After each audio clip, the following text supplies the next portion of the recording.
자, 12번 보도록 하겠습니다. 문제를 먼저 좀 잘 읽어 보셔야 돼요.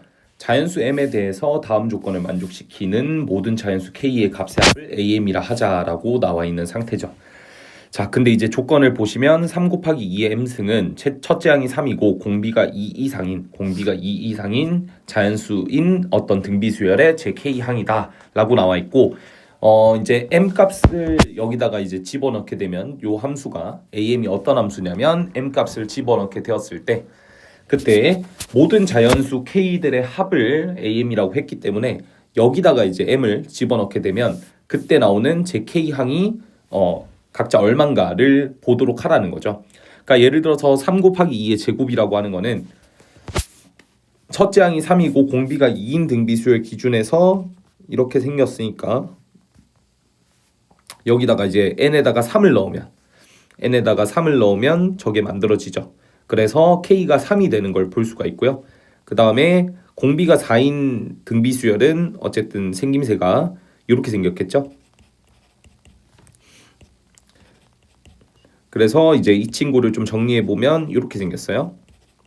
그래서 이 상황에서는 우리가 이제 n에다가 2를 넣으면 되니까 k는 2. 그래서 k는 3, k는 2를 더하면 5가 되니까 그게 이제 A2가 되는 거다. 왜? 여기다가 2를 집어넣은 거니까. 여기다 2를 집어넣으면 그때 이 k 값이 2랑 3이 나온다 라고 볼 수가 있습니다. 자, 그때 이제 A200을 구하라고 했으니까 어쨌든 규칙을 우리가 좀 발견을 해서 문제를 풀어야 되겠죠. 그러면 결국에 m에다가 200을 집어넣게 되면 3 곱하기 2의 200승은 첫째 항이 3이고 공비가 얼마가 되느냐에 따라서 몇 번째 항이냐가 다 달라지는 걸 볼 수가 있습니다. 자, 근데 뭐 예를 들어서 공비가 2라고 해볼까요? 그러면 3 곱하기 2의 n-1에다가 n에다가 얼마를 집어넣으면 되죠? 201을 집어넣으면 되니까 k는 201이 되는 걸 볼 수가 있고 3을 집어넣게 되면 3 곱하기 3은 안 되겠죠. 왜냐하면 어쨌든 거듭 제곱수가 나와야 될 것 같으니까 그 다음 거듭 제곱수는 2의 제곱을 생각할 수 있고 3 곱하기 2의 제곱 n-1이니까 여기서 k는 101이면 되겠죠. 맞나요?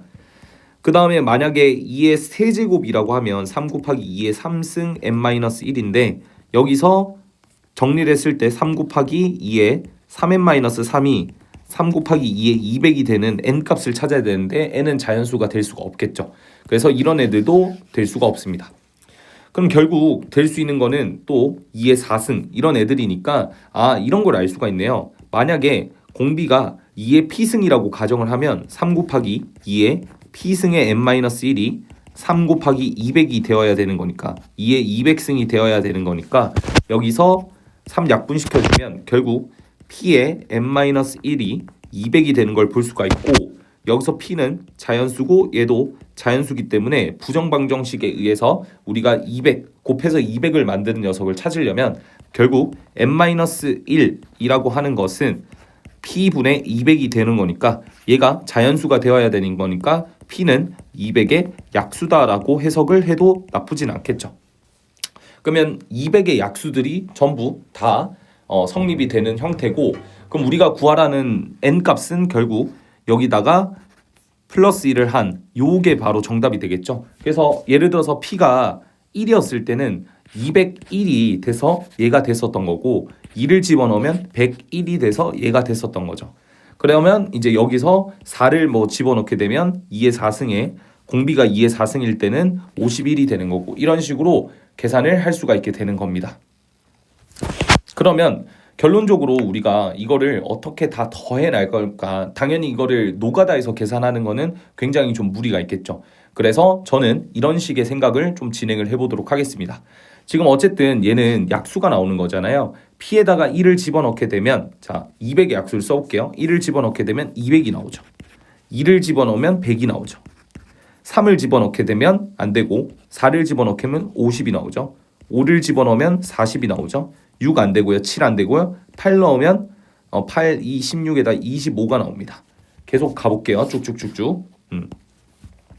그 다음에 10을 넣게 되면 20이 나오고요. 맞죠? 또 더 있나요? 12, 13, 14, 15, 15 뭐 이런 거 안 되고요. 뭐 이런 식으로 이제 준비가 될 거야. 그럼 봐봐.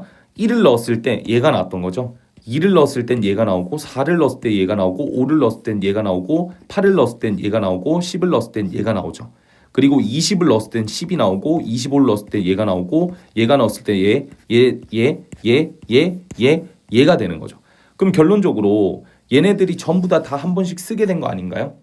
그죠? 그래서 우리가 합을 구하라고 얘기를 했으니까 합을 구할 건데 그 합은 결국 약수들의 총합과 동일하다라는 것을 생각할 수가 있습니다. 이해되시나요? 다시 설명드릴게요.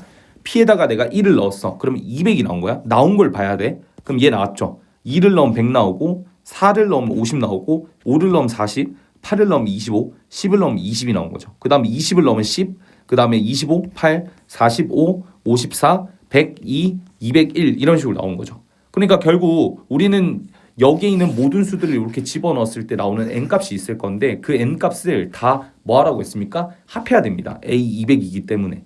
이해되시죠? 그 말은 결국에 약수들의 총합을 구하는 것과 동일하다로 해석이 되는 거죠. 근데 약수들의 총합은 여기서 나오는 거고 그 뒤에 보면 1이 더 더해지잖아요. 그래서 더하기 약수의 개수만큼을 더해주면 된다. 왜냐면 그 개수만큼 1씩이 더해지는 거니까. 이해되시죠? 그래서 200에 소인수분해를 하게 되면 200 소인수분해 봅시다. 2의 제곱 곱하기 100이니까 50이니까 2 곱하기 5의 제곱이라 2의 3승 곱하기 5의 제곱이겠죠. 개수 세보면 8개인데 하나 둘 셋 넷 다여 일곱 여덟 12개죠. 미안합니다. 12개 개수는 하나 둘 셋 넷 다여 일곱 여덟 아홉 열 열하 12. 딱 12개 제가 하필 또 다 적어놨네요. 여튼 약수의 개수가 12개이기 때문에 12를 더하시면 돼요. 1이 12개 있기 때문에. 그럼 약수들의 총합을 계산할 수 있는 방식은 어떤 게 있냐? 이런 게 있어요. 우리가 시그마라고 표현하는데 예를 들어서 이러한 약수의 개수를 우리가 물어봤어요. 2의 m승 곱하기 3의 n승. 그럼 그때는 이걸 계산할 때 이런 식으로 1 플러스 2의 1승부터 시작해서 2의 m승까지를 다 더해주신 거 곱하기 1 곱하기 3부터 3의 n승까지 더해주신 거를 두 개를 곱하시면 약수의 총합이 나옵니다. 예시를 한번 들어볼까요? 12의 약수는 1, 2, 3, 6이라고 할게요. 6의 약수를. 그러면 이걸 다 더하면 3, 6, 12가 되겠죠? 근데 얘는 이제 2 곱하기 3이잖아요. 그죠? 그래서 1 플러스 2의 1승 곱하기 1 플러스 3의 1승이라서 3, 4가 돼서 곱하면 똑같이 12가 나오는 걸 볼 수가 있습니다.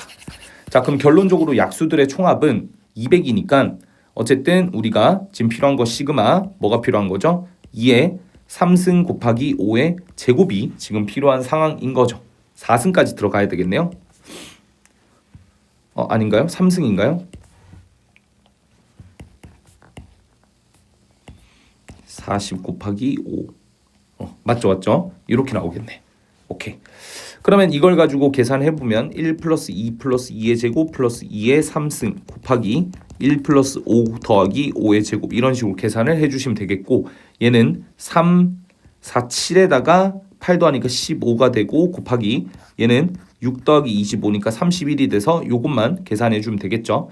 그러면 얘 같은 경우에는 15 더하기 30 곱하기 450이니까 465가 될 겁니다. 따라서 약수들의 총합은 465고 두 개를 더해 주시면 477이 최종적인 정답이 되는 걸 볼 수가 있습니다. 자, 그 다음 13번 문제는 우리가 이제 다조건을 시그마로 제가 처리를 해버렸는데 미안합니다.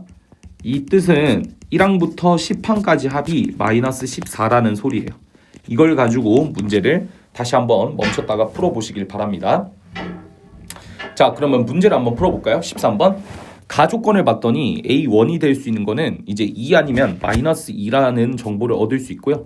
모든 자연수 n에 대해서 이렇게 나와 있는데 그러니까 이런 느낌이에요. 지금 등비수열의 느낌은 맞기는 하거든요.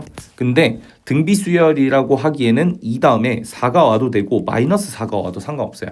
그 다음은 8이 오거나 마이너스 8도 상관없고 16 마이너스 16 얘도 마찬가지겠죠. 32 마이너스 32 1, 2, 3, 4, 5, 6, 7, 8, 9, 10까지 가야 되니까 조금만 더 왼쪽으로 밀게요. 10까지 갔을 때 그때 64도 되고 마이너스 64, 128도 되고 마이너스 128, 256도 되고 마이너스 256, 512도 되고 마이너스 512, 1024도 되고 마이너스 1024 이걸 알 수가 있다고.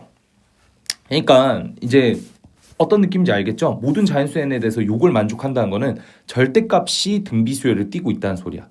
그러면 여기서 지금 합이 음수가 나왔다는 거는 어쨌든 여기서 내가 적절하게 음수들, 양수들, 음수들, 양수들, 음수들, 양수들을 뽑아서 그래서 다 더해봤더니 마이너스 14라는 결과값을 얻을 수 있고 최종적으로 얘를 구하라는 거야. 그러면 이제 어쨌든 이 다조건이 핵심 포인트가 되겠죠. 우리 가난 이미 쓴 거야. 왜냐하면 가에서 가랑 나를 통해서 절대값이 등비수열이다라는 점을 찾아낼 수가 있고 첫째 항의 절대값이 2이기 때문에 그걸 통해서 2의 거듭제곱수들이 나오게 됐다라고 가나를 통해서 해석을 한 거잖아요. 그럼 다를 이용해야 되는데 여기서 여러분들 굉장히 재밌는 얘기가 있습니다. 놀랍게도요, 여러분들 제가 2의 9승까지 즉 2의 1승부터 2의 9승까지를 다 더하잖아요. 그러면 얼마가 되냐? 일단 이거를 배경지식으로 먼저 알고 있어야 돼요. 2 빼기 1분의 첫째 항이 2가 되고 그 다음에 공비는 9가 돼서 마이너스 1이라 계산해보면 2 곱하기 얘가 511이 됩니다. 그럼 1022거든요. 놀랍게도 1024인 2의 10승보다는 커요. 그러니까 무슨 말이냐면 여기서부터 네 번째까지 항까지를 더한 거는 다섯 번째 항보다는 무조건 작다라는 거야. 여기서부터 여기까지 항을 다 더한 거는 여섯 번째 항보다는 무조건 작아요. 여기서부터 여기까지 더한 거는 9항보다는 작을 거고요. 결국 1항부터 9항까지를 더한 거는 10항보다는 작을 거라는 거야. 그러면 잘 봐봐. 얘가 양수가 된다면 여기에 있는 녀석이 전부 다 음수더라도 얘가 무조건 클 거기 때문에 합이 무조건 얘가 더 클 거기 때문에 양수가 나옵니다. 근데 지금 여기서 음수가 나왔다는 거는 어쨌든 얘가 이런 식으로 세팅이 되어야 된다는 거죠. 무조건 10항은 음수가 나와야 이 합이 음수가 나올 수 있다라는 것을 배경지식으로 먼저 깔고 들어가야 돼요. 그 배경지식은 이런 식으로 직접 계산을 해보셔야 여러분들이 판단이 서겠죠. 자, 그러면 생각을 해봅시다. 어쨌든 그 수의 합이 마이너스 14면 굉장히 좀 작거든요. 그래서 저는 어떤 전략을 할 거냐면 일단 1024를 제외한 나머지를 다 양수로 잡고 시작할 거예요. 그럼 아까 구했던 것대로 1024를 제외한 1항부터 9항까지 합은 1022로 정의가 되죠. 그래서 1022에서 1024를 빼게 되면 마이너스 2가 됩니다. 즉 여기서 얘네들을 다 더하고 얘네들까지 다 더하게 됐을 때 합이 마이너스 2니까 앞으로 마이너스 12만큼이 더 필요한 거죠. 그럼 여기서 몇 개를 좀 생각을 해봐야 되는데 내가 만약에 여기서 16을 마이너스 16으로 갈아 끼우잖아요. 그러면 기존의 합에서 얼마만큼 떨어지냐? 1022였을 거 아니야. 그러니까 1022에서 얼마만큼이 떨어지냐면 잘 보세요. 지금 그 위의 항들과 여기 밑의 항을 더했을 때 요거였죠. 그렇죠? 그러니까 어떻게 보면 두 간격이 이만큼 지금 차이가 나는데 내가 여기서 16을 마이너스 16으로 갈아 끼우면 32만큼의 차가 생깁니다. 이해됩니까? 왜요? 기존에 있던 플러스 16이 0이 돼버리고 마이너스 16으로 바뀐 거니까 마이너스 32가 된 거예요. 결국은. 그러니까 이거는 계산 안 해봐도 마이너스 34라는 결과값을 얻을 수 있다. 그 이유가 뭐냐? 1022에서 16을 빼고요. 그 다음에 1024에서 16을 빼는 거죠. 이해되죠? 그러니까 아니면 뭐 이렇게 생각해도 되고 1022에서 32를 빼고 1024를 빼니까 마이너스 34가 된 거죠. 이해되시죠? 그러니까 얘는 너무 커서 안 됩니다. 그러면 될 수 있는 거는 잘 보세요. 아까 여기까지가 지금 마이너스 2잖아요. 그러면 내가 여기서 얼마를 더 빼면 마이너스 14가 되겠냐라는 거야. 당연히 여기서 12만큼을 더 빼야 되겠죠. 근데 12만큼을 뺐다라는 거는 6만큼을 사실은 뺀 거예요. 이 과정에서. 이해되시나요? 근데 6은 없잖아. 6은 없으니까 누구랑 누구? 2랑 4가 음수가 딱 되는 거야. 그러면 이거 어떻게 되죠 이제? 1022라는 숫자가 여기서부터 여기까지 합이었는데 거기서 2랑 4를 뺐으니까 일단 6을 빼시고 그리고 이제 마이너스로 대체된 거니까 마이너스 6 써주고 1024까지 써주게 되면 결국 얘가 마이너스 14가 되면서 만족하는 녀석들을 찾은 거야. 그래서 AN이라는 어떤 수열은 결국 이런 수열을 띠고 있다라는 것을 살펴볼 수가 있습니다. 됐죠? 문제에서 요구하는 건 얘였으니까 1항 더하시고 3항, 5항, 7항, 9항이니까 얘만 이제 빼주면 되겠네. 마이너스 2. 그 다음에 8. 그 다음에 32, 그 다음에 128, 그 다음에 512 계산을 해보시면 답이겠죠. 그래서 여러분들이 계산은 알아서 해보시고 어쨌든 요게 이제 21번 문제였는데 고3 문제거든요. 그러면 이게 주관식 중에선 넘버 2였다는 거야. 주관식이 이제 22번까지 있는데 21번 문제가 수원에서는 제일 그나마 난이도가 좀 높은 문제거든요. 15번, 21번이. 그래서 그 문제 중에 21번인데 생각보다 규칙성을 파악하면 그렇게 막 엄청 어렵지 않은 그런 문제였다라고 우리가 살펴볼 수가 있습니다. 여튼 오늘 수업은 여기까지만 하고 연습 열심히 하셔서 일일 테스트에서 좋은 결과 있기를 바라겠습니다.